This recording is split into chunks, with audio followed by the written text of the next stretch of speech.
All right, awesome.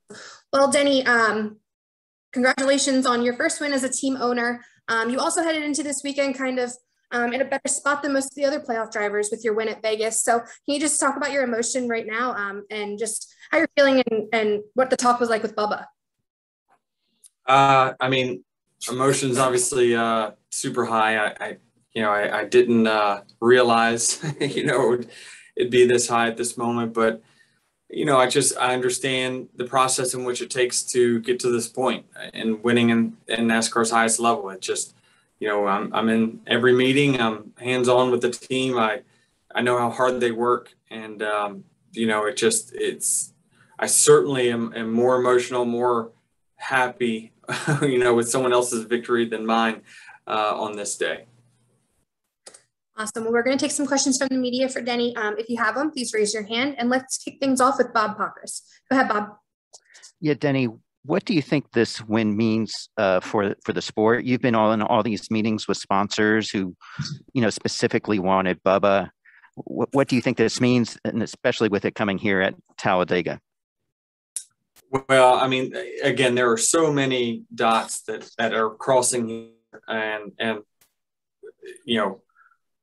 makes this win more special. I mean, there's something about it's Talladega, it's his home state, everything that happened at Talladega last year, things that, Bubba didn't ask to happen, but he had to go through it, and a lot of the pushback and things that happened afterwards in the aftermath. And then we have McDonald's, who's been a big part of our sport for many, many years, decades, and they haven't won in decades. And to have them in victory lane as one of the founding partners of 2311, it's just, Toyota. I mean, they're supporting my crazy dreams. I mean, that's what's nuts about this, is that, there's been so many different partners that believed in my vision and my dreams that help finance this thing, that I just can't believe that it's all come together, and we got to win. Thank you. All right. And if you haven't seen yet, we are also joined by our race-winning crew chief, Bootie Barker. And it is also a historic day for him as well, getting his first victory at the Cup Series crew chief. So congratulations, and thank you for taking some time with us, the both of you. We will get into our next question from Jim Utter. Go ahead, Jim.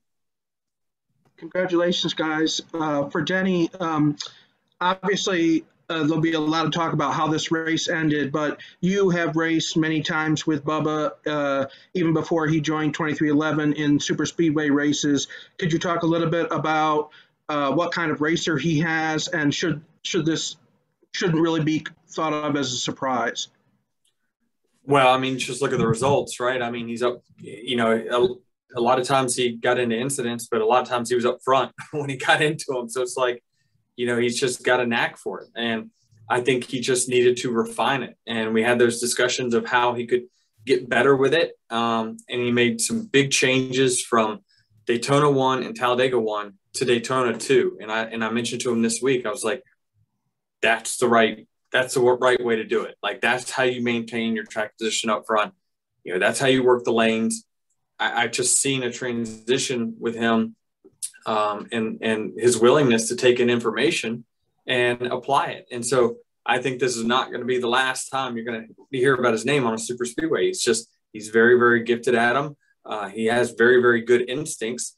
But early on in his career, most, early 20-year-olds or mid 20-year-olds, he gets excited at times. And so how can you regulate that to not get too high, not to get too low when things don't pan out exactly how you want? And I think he's working on that tremendously. And this is obviously going to go a long way with him emotionally and for his self-confidence.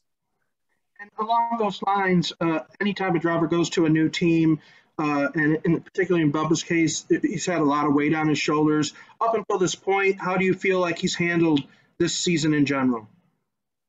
Yeah, I mean, it's been an eye-opening experience for him, I'm sure. I mean, it's probably a better question for him, but we're at the race team, we're trying to provide him the best race cars that we can possibly provide him. I walk from my shop to my other shop, and the cars are the same. And I make sure that, if those guys feel like they need any piece to go faster, I go out and I get it. And that's the attitude that Joe Gibbs has always taught me that it'll drive you broke if you don't if you don't eventually have results. But I'm too much of a competitor to just be okay with mediocrity, and so I think that this is just a stepping point that I'm sure you're going to see in performance in the last part of this year and then into the next year, because what the media doesn't see is the work that he's putting in behind the scenes to be a better race car driver. It just takes time to apply it.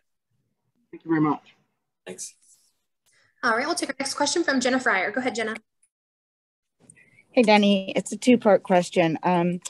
As soon as the race went red and it was raining, the internet kind of blew up with a lot of negative things being said about Bubba and about the race being fixed. I'm wondering, number one, how you think he handles that, and number two, winning here at Alabama, which is, not only technically his birth state, but where, he had a bad year last year in terms of the social justice stuff. I'm wondering how you think all this means to him. Well, I mean, we talked about, and he got off social media for a while, and I think that was the best decision ever, because ultimately, I get hate tweets as well because I hired them. Like, those people just need to grow up, honestly, and appreciate the accomplishment that the kid just had. He drove it to the front, and the caution came out. So there's not much else you can do. I was busy trying to push the 20 cars as hard as I could to keep him up front, and he just played the lines just right and got around us there, and obviously got the win. It's still pouring here, so it's just, I think people just have a microscope on him because they want to be critical, and they just just are a hater, and that's all you can really say about it. Is that I try to say to him that, like, don't get your motivation trying to prove haters wrong. Instead, get your motivation from trying to do the people that support you, do them proud. Like, that's where the motivation is going to come from, is the people that are going to support you through the good times and the bad times. I'm sure today is a big day for them, because when they wear their Bubba Wallace shirt, they know that, hey, I'm putting myself out there, right? And so those people deserve a great day today. How do you answer people who say that a race is fixed? It's silly. I spend way too much money, and these teams spend way too much money to fix it. I'm not sure how you fix it, and it's just anytime there's unique circumstances, it's always fixed. That's just everyone's answer, right? When a team is close to covering a football game and they fumble on the 1 yard line, it's fixed, right? It's just someone that is having a bad day. Thanks, Denny. Congratulations. All right, we're going to take our next question from Lee Spencer. Go ahead, Lee. Thank you. Congratulations, gentlemen. Bootie, 4 years on the sidelines, man, and they call you back into the battle, and here you are, race 484th of your career, and you finally win. Yeah, it looks sketchy when Yeah, you got me. I mean, there he is. Okay, you got me now. Could you hear, Bootie? Yeah, I hear you. Got me? Yes. Did you hear my question? Yeah. I mean, it's great. When Denny spoke to me, I was excited.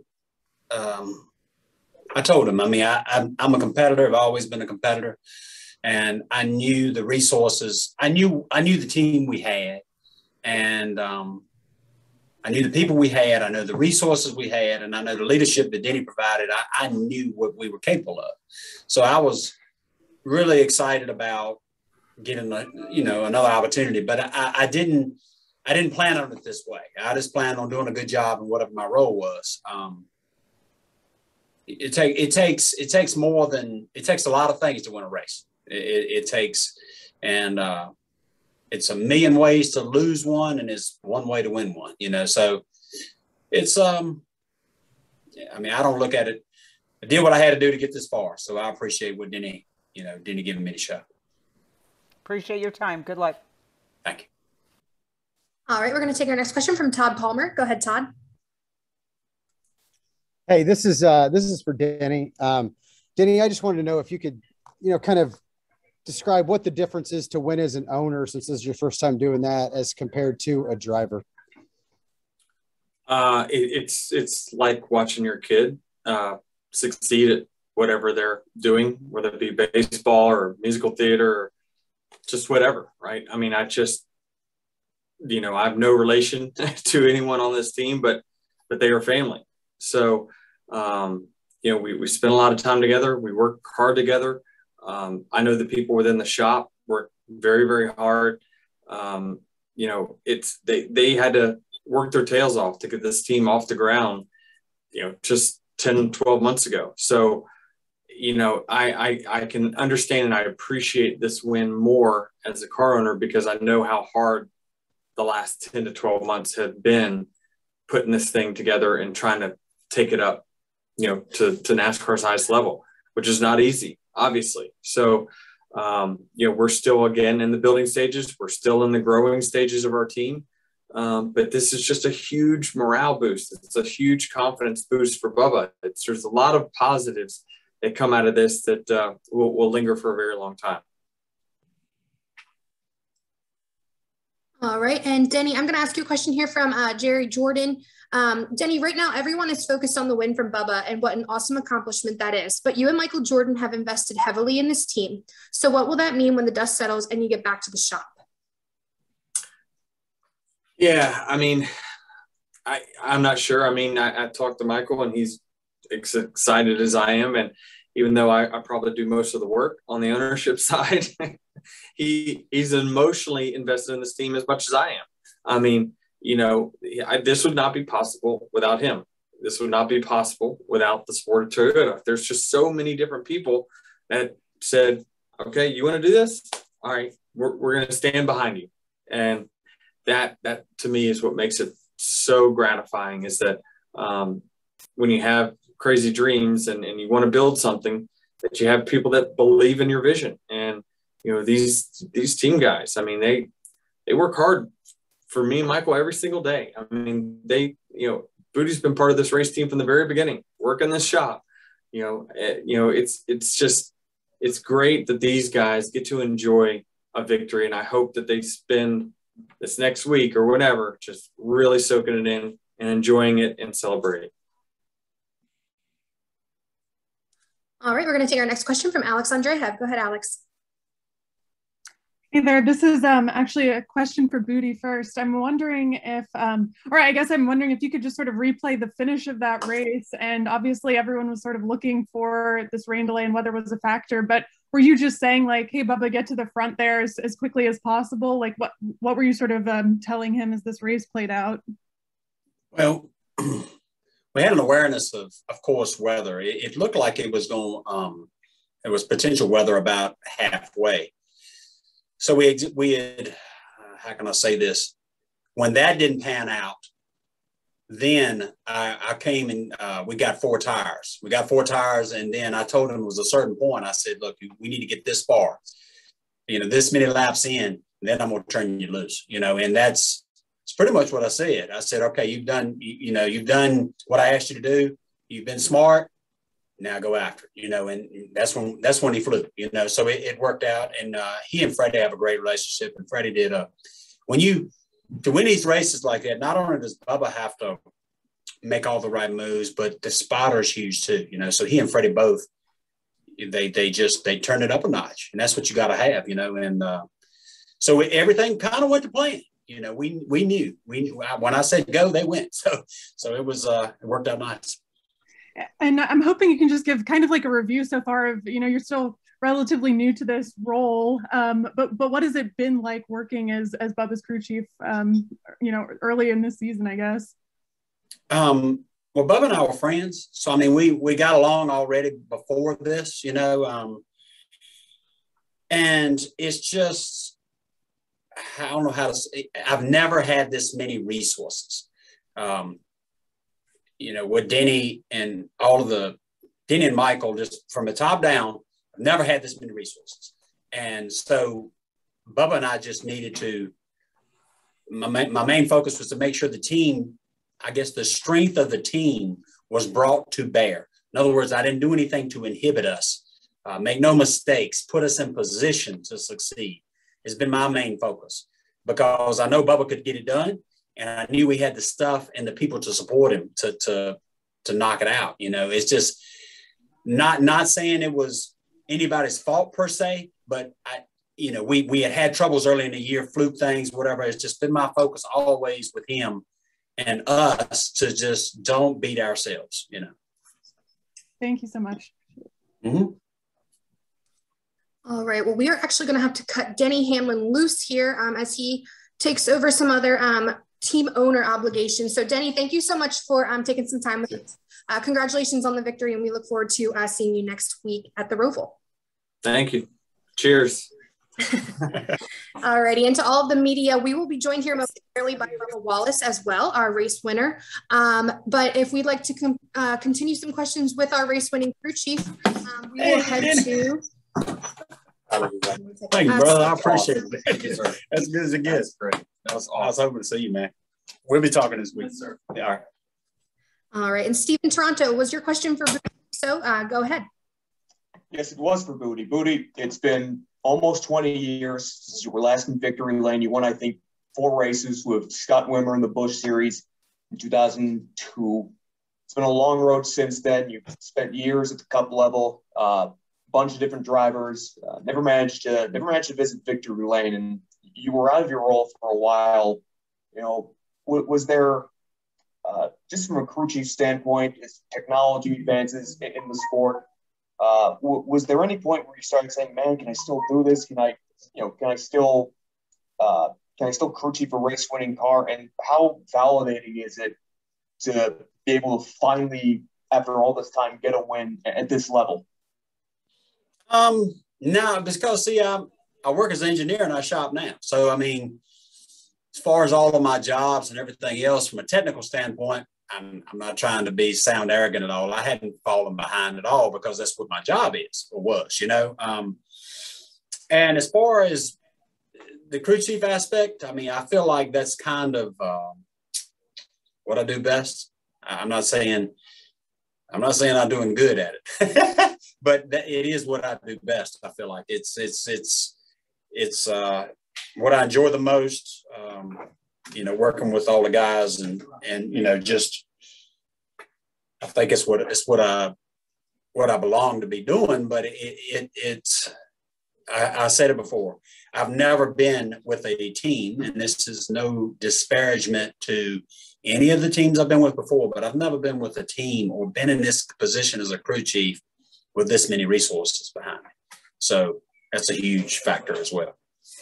Gotcha. Yeah, I wasn't trying to suggest anything in terms of that you had fallen behind. I was trying to find the words to put into context what this was. So no, and you didn't. You didn't. It's just, and I'll say this. I didn't let the losses define me. I'm not going to let this win define me. I felt I was good before. I feel like I'm good now, but I think you got to work. I think the competition is excellent. You got to have so much support. You got to have everything right to do it. It's not a one person thing, so, so I'm fortunate though. Very fortunate to be in this position. Right. Excellent. Congratulations, Bootie. Enjoy this one. Thank you very much. Thank you. All right, we'll take our next one from Kyle Dalton. Go ahead, Kyle. Hey, Bootie, congratulations. So just in listening to you over the last 3 weeks over the radio, you are just this positive, uplifting kind of personality. And we heard through the broadcast and we've heard in the past that that's really something that Bubba has really relished and he's really gotten along with you. So can you just talk to me about the chemistry between the two of you? Because it just seems like he's really been lifted up since you've come on board as the crew chief. Well, I mean, the way I look at things is we're in the peak series of racing, and we really have, I say it sometimes, I was like, boys, we got cake. What I mean by that is we got it good. So that it's not like something I don't have to really generate a false positive. I mean, I feel positive. I feel like we got a great shot. I really enjoy the people I work with. I enjoy the situation I'm in. I enjoy working with Bubba. I feel like he has a lot of upside, a lot of potential. So I think I don't think it comes across as disingenuous, because it's not. How I come across is how I feel. So I'm happy for him too, though. I want to say that I'm more happy for Bubba than anybody. So that's great. Congratulations, Bootie. Thank you. All right, Bootie. Well, thank you so much for taking some time with us. Congratulations, and we will let you go take care of some other obligations. Yeah, I got to go back to my car. Thank you. Thank you. Good to see you, pal. All right. Hey, Bubba, thank you for taking some time to join us. It's been a while, a couple hours, but congratulations on the victory. We'll get right into questions here for Bubba, and we will kick things off with Bob Pockrass. Go ahead, Bob. Yeah, Bubba. All the things you ever hear is, oh, he hasn't won, he hasn't won, he hasn't won. Now that you've won, what does it say about you as a race car driver, and what will it say about you as far as having a voice for change? Yeah, I was one of those people that was telling myself that I haven't won. And it's tough to kind of get out of that mentality. It's like, man, you just want to go out and compete and win. And it just so happened today. And so I know now he's got to win because it rained. Everybody knew it was going to rain. We were able to make a move there to keep us out front, and the caution fell at the right time. So yeah, just appreciate everybody that's been in my camp to help me stay focused on the things that matter and eliminate the BS that I have to deal with on a daily basis. Because it's the moments like this to where I can go back and thank them and appreciate them, because we're here, we're a winner, got some credibility to my name now. But we'll just go out and, we know how the sport works. We go back to work. Oh, everybody's back at work today, race on a Monday, but we go back to work tomorrow and get focused on the Roval. Blaney said that, what you've had to go through would hurt, the things you hear would hurt anybody, that you're human. How have you dealt with that? Some sleepless nights, talking to professionals to help me stay focused on the task at hand. Really listening to my family, Amanda being there, pushing me. I go into some of these races and I just have a negative attitude, and, she rips me an ass to, get in shape and to show up with some, positivity. And so I appreciate her. I hate that she couldn't be here. She had to fly back home for work last night, but it's just, my family pushing me and knowing that, as I'm being the realistic, sometimes pessimistic person, they hold the optimism for me and, allow me to keep showing up back to the racetrack with a good mindset.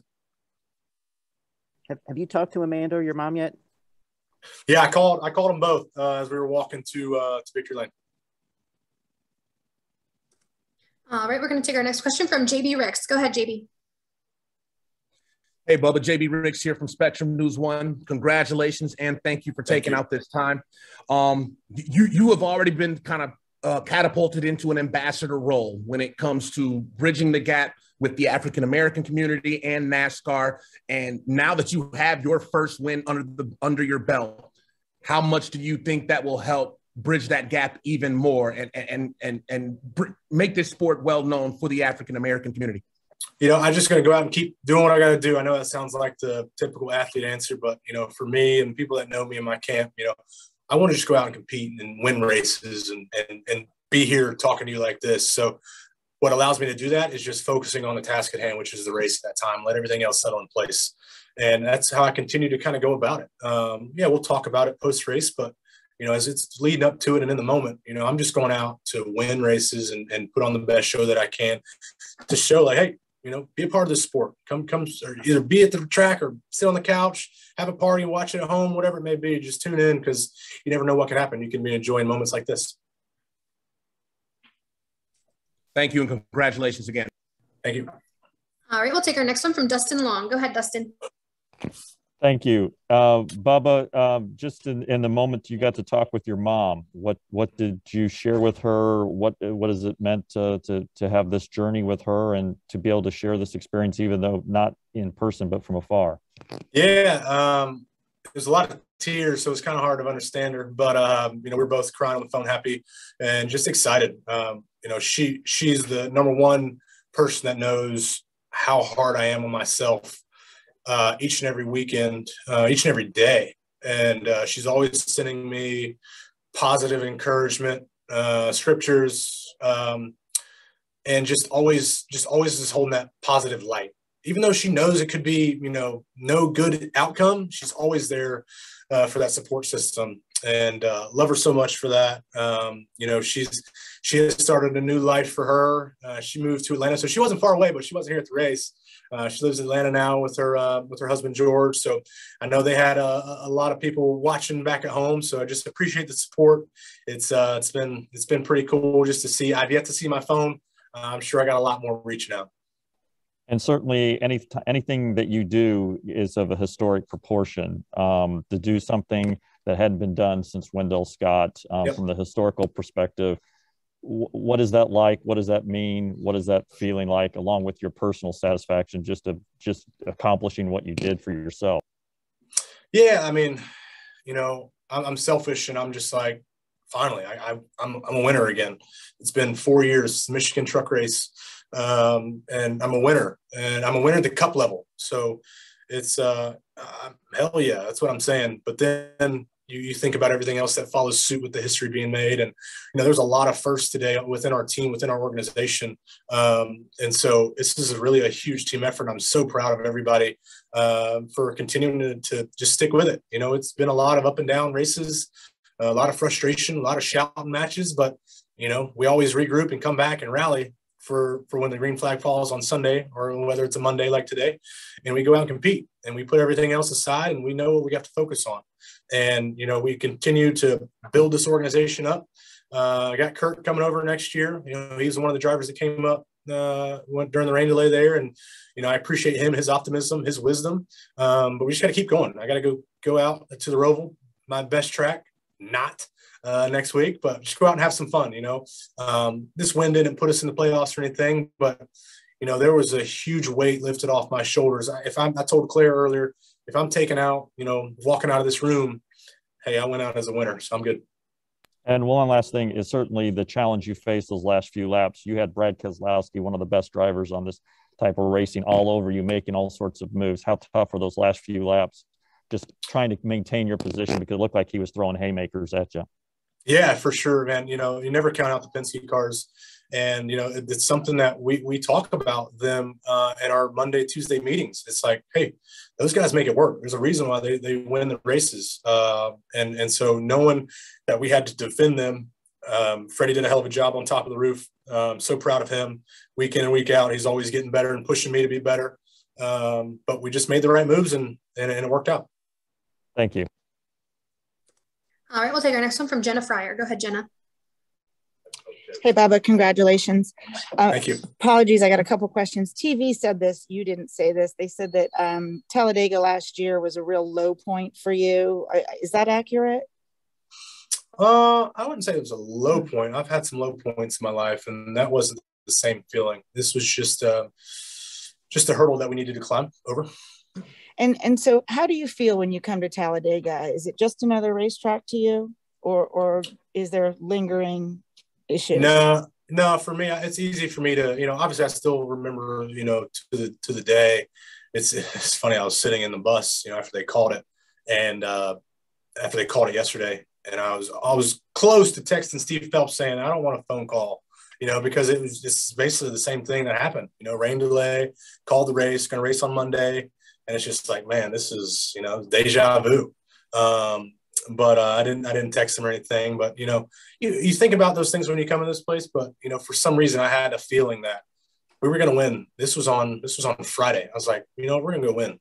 Amanda said we were going to win. I had a buddy of mine, Mamba. I told him, I'm going to go out and win. So I got it documented. Where did you get that confidence from that you were going to win this weekend? I was sitting there, and, being a part of this 2311 deal, they are so big on preparation, and Denny is big on, leading up to the days before the race, making sure you're doing your homework, doing your debriefs. And I was sitting there reading over our notes and looking at our previous race here in the spring. And I was like, man, our first stage average was pretty damn good. I think we were like 4th on average. And then after that, we were like 15th to 20th, second and third stage. And we ended up, I think, 18th or so. And it made me think about Daytona. We led some races at Daytona in the spring, or even at the 500. We lead some races early on, and then we kind of just survive and get a good finish.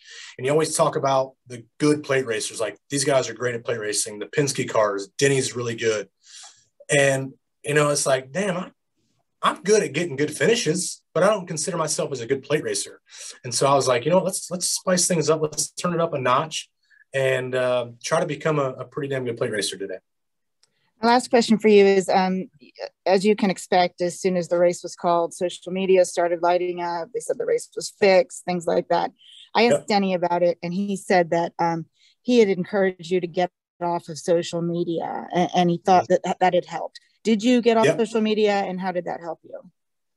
Yeah, I've been off my main pages for a handful of months now, and it's helped out a ton. You know, for me, I would go and read the comments, and, you know, after a bad race, I would become one of those haters that doesn't know anything, but I would become one of them and just start, you know, telling myself a bunch of dark thoughts, and it never helped anything. So I said for good to get off the main pages there, go out and enjoy life. You know, don't let, you know, people like that. It doesn't matter. I know I learned in high school, I was always worried about what other people thought of me. And I finally let that go once I kind of graduated and kind of matured a little bit more. I'm not going to be able to please everybody. And it doesn't matter if I won by 1,000 laps or won a rain short race.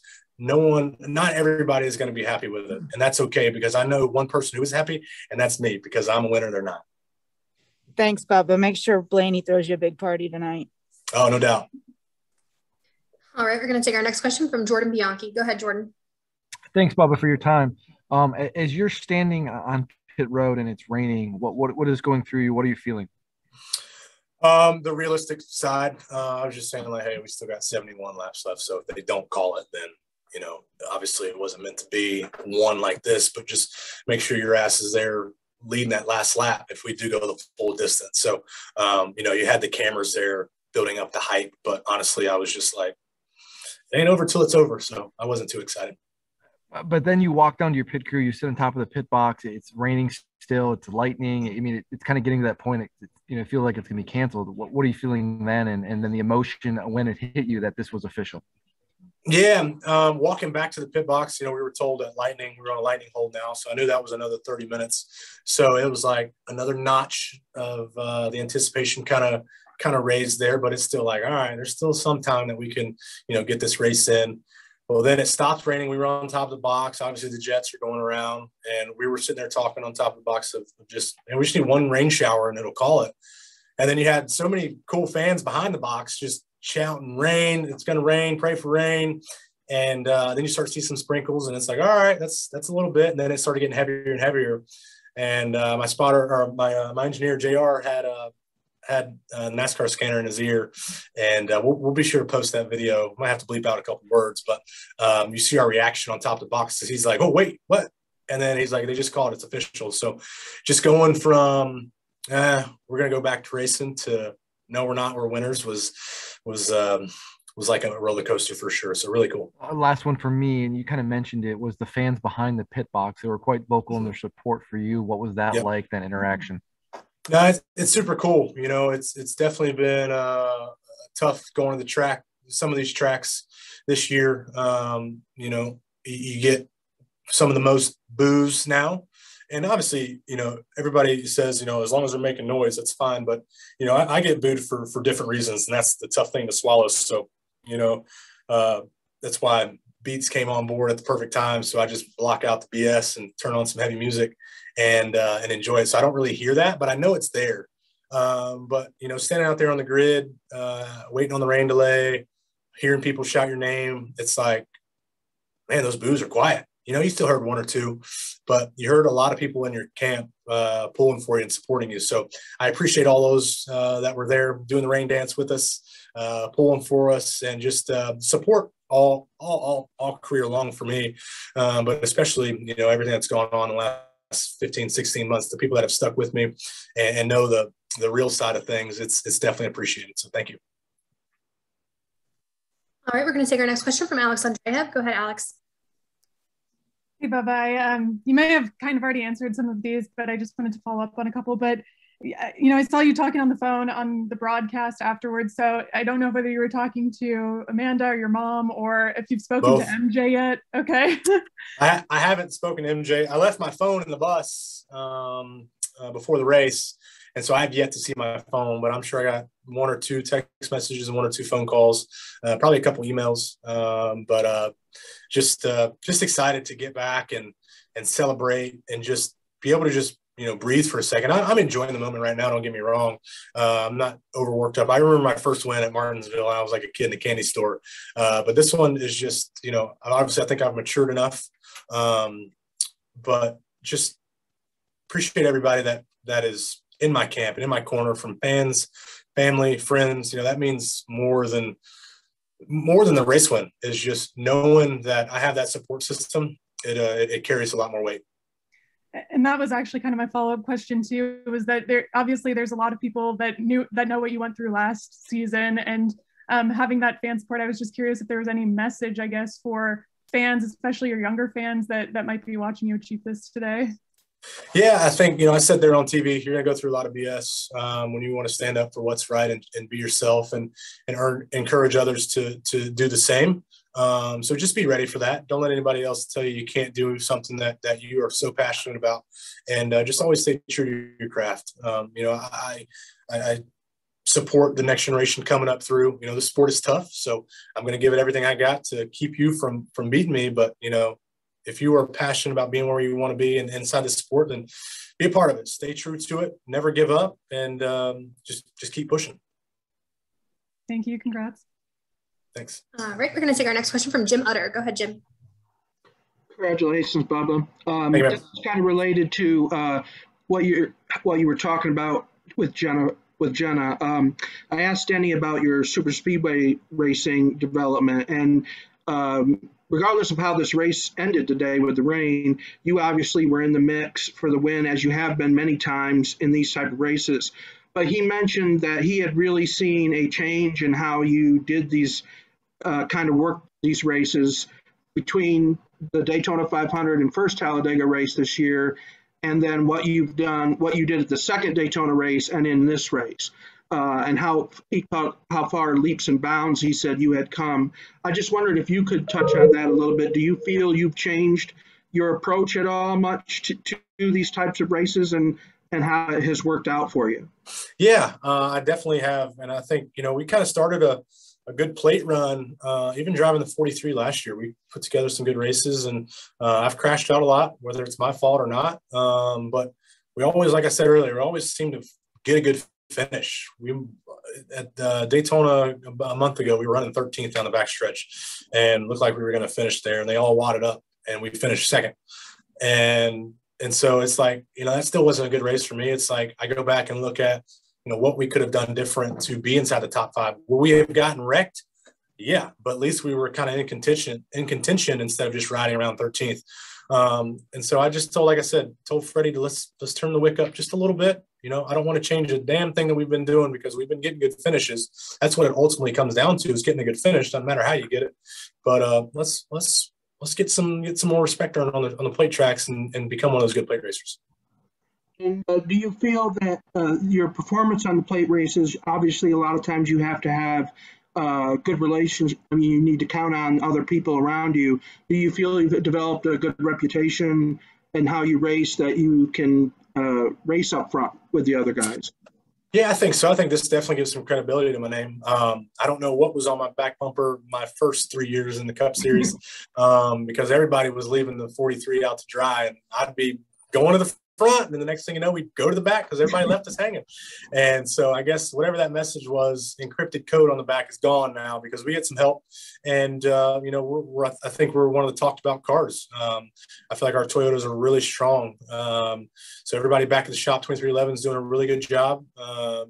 Toyota is doing a really good job with what we need at these plate tracks to keep us up front and to become a good plate racer. Last question. It's been a long time since McDonald's has been in Victory Lane. I just wondered what you thought about having the opportunity to bring that long-time NASCAR sponsor back into Victory Lane. Hope they do more now. I appreciate McDonald's. They've been a part of my career for 2 or 3 years now, even a part of the 43. And so really appreciate them sticking with it, sticking with me, continuing to help me, push myself to be better and to get them to victory lane. I think it's been since the 90s, if I'm correct. It's been a long time. So congrats to them. I know I'll be getting a 10-piece meal with a large fry and a large Dr. Pepper when I leave this place. Thanks a lot. Thanks. All right, we'll take our next one from Alan Cavana. Go ahead, Alan. Hey, Bubba, congratulations. Thank you, brother. I wanted to ask you just the specific moves, because you were talking about, how you got to the front. You threw a huge block on Brad that was very effective, and then you didn't move up and block the 22, which would have got you off the bottom. Just the thought process going through your head, what you were hearing, because those proved to be two very crucial moves and two different decisions on your part. Yeah, I just trusting what Freddie says. He's telling me where the energy's coming from, whether it's the bottom lane or the middle lane there. And I had seen Brad come down and get behind me, so I knew we had a good pusher, but you never count out the 22. And I seen him coming through the middle, but also seen the 37. I didn't know what car it was at the time, but I seen a car shoot out to the right. So I'm like, hey, we're in position here. The caution's going to come out. We'll be fine. But you just try to do your best at controlling your destiny. And I remember 2011, a driver told me that on the grid at New Hampshire. It was Kyle Busch. He said, control your own destiny. And I didn't know what the hell that meant at the time. But I was just pumped to be talking to Kyle. But it comes down to these plate races. You're controlling your own destiny. There's a lot of teamwork out there that you could go by.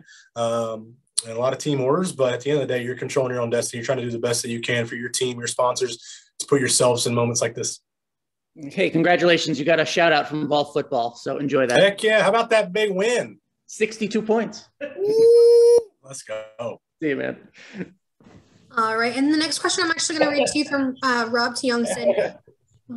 As a graduate of the Drive for Diversity program, how special is it to represent them with this win while inspiring others who are pursuing their dreams in motorsports? Man, it's really cool. It's ironic. I was sitting in the bus bored last night, played a little bit of PlayStation, and I got bored of that. And I was like, well, what's on TV? Watched a little bit of the football game, Patriots and Buccaneers. But then the ARC Menards race was on from Salem. And I had already knew that Raja had finished third. But I was sitting there watching him. I was like, damn, it's a really good run for him. So I was proud of him. I need to shoot him a message. But it was just ironic how I was watching him, got pumped up for how well he ran there, and then able to win the day. So do I give him some credit for bringing some good mojo? If that makes him feel better, I'll give him some. But man, the diversity program is continuing to shine, and I still continue to say that without that deal back in 2010, 2011, I don't know if I'd be here. I don't know if I would ever been in the top 3 levels of our sport without that deal. So just got to keep on going and continue to watch the talent come up through. All right, we're going to take our next one from Todd Palmer. Go ahead, Todd. Hey, Bubba, congratulations. I was curious, for starters, who did you look up to as a race fan, and what do you think it means to see a black driver in victory lane in the NASCAR Cup Series? Yeah, and not in a negative way, but I didn't look up to anybody.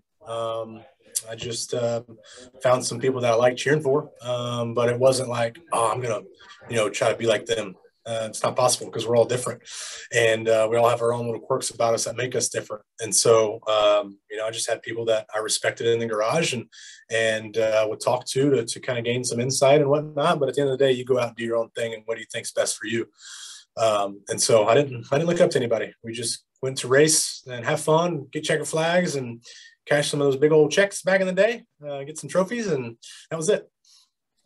And what do you think it means to have a driver with your background in victory lane? It means a lot. I think about the next generation that wants to be a part of the sport. I think this gives them a little bit more motivation, a little bit more fuel in the tank. And it's important for that because, we look at our demographic of our sport and we want it to change so desperately. And with everything that's gone on in the last 16 months, we are trending upwards, but we still have a lot of work to do. So I know the biggest work that can be done is on the racetrack, and we were able to accomplish that today. That leads me to my last question. in talking to people who've been in a situation like you are, where you're kind of a trailblazer, you're the first of your generation to do something. I've heard that there can be a lot of pressure to be perfect. You feel like you have to do it better. You know, you have less margin for error because you have so many eyeballs on you. Have you felt that? Has any of that ever fed into some of the depression you've talked about in the past? And does today provide a measure of affirmation and or vindication for you? Oh, absolutely. You know, when you go winless for 4 years, you know, for me, I'm so hard on myself, and I'm always, you know, just pessimistic about, you know, why we ran like this and why we ran like that, and it sends you down a dark path. And so I am my own worst critic, and that's 100% true when people say that. And you know, today I'm like, hell yeah, we got to win. But then I'm like, hey, you only got to win because it rained. So I still can't let myself just enjoy it fully. I think that's why I'm so competitive, because I just continue to push myself.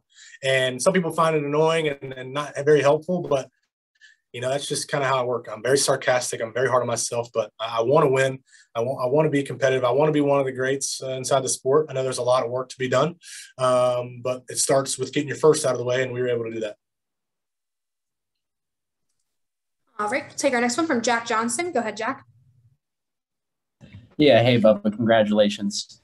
In the early part of the last decade, you and Kyle Larson were both developmental superstars. Then over the course of the trajectory of your career, his took off a little bit quicker. Then with everything that happened last year and the different trajectories your careers took, from where you were at Talladega at this time last season to the moment that you had today, what do you think about the paths that they've gone together? They've separated, then they've kind of intertwined again, both from the drive from diversity into where you are now, both Cup Series winners. Yeah, man, I was jealous of Larson back when we raced against each other in the Canyon days. You know, he was driving the 6 car, I believe. That's what I was driving, and they won championship. And him and I had a run in at Rockingham. He had blocked me like twice, and I had enough of it, and I shipped him. And they went on to win the championship. But for a long time, you know, him and I, we didn't really talk much, and he thought I hated him, or he may have hated me. I don't know. But we were always super respectful of each other. But then we raced against each other in the truck stuff, beat him at Eldora, beat him at Homestead. And so I've always been a huge fan because, and I've always said that he was probably the most talented one in our garage, just to be able to go from different backgrounds from the dirt world to the asphalt world and continue to dominate. You know, I thought that spoke volumes to his character and his craft. And so it's always been fun to watch him, no matter what he's driving. And so, you know, with everything that went on last year with him, you know, I could have, you know, went a different route, but being able to talk to him and hear the sympathy in his voice and go through all that, I knew deep down he has a good heart. And so to get him back in the sport, he's kicking everybody's tail this year. You know, it was cool to congratulate him for his first win back at Vegas. And it was pretty damn cool. He walked into victory lane here after he had wrecked out or whatever. I don't know where he finished up, but I know he had a rough day, but he took time to come over here and congratulate me for my first win. So that's just the respect level that we have for each other. So it means a lot, and proud of him. Continue to race it on out. Thanks, Bubba. All right, we'll take our next one from Courtney Horn. Go ahead, Courtney. I have 2 questions. And my first is, how does it feel to get your first win at can you hear me? Mm-hmm. Okay. My first is, how does it feel to get your first win at Talladega, your home track? It's super special. With everything that's going on, just it's fitting that we got our first win here. It's a plate race, you know, one of these wild card races. You never know what's going to happen.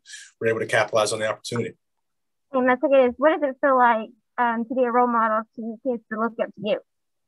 Yeah, it's super special, you know, for me to go out and compete and do what I love to do and go out and win some races, make our sponsors happy, make our team happy. But knowing that we have a whole fan base back home, watching on TV or whether it's at the track, wherever they are, they're supporting me, and having some kids that want to be in my shoes one day is really cool. It's tough. It's very tough to get to where we're at, but just stick with it and you'll be here one day. Thank you. All right, Bubba, thank you so much for taking some time with us. We know you have a lot more work to do tonight. So congratulations on the victory. We look forward to many more, and congratulations again. Cool. Thank you.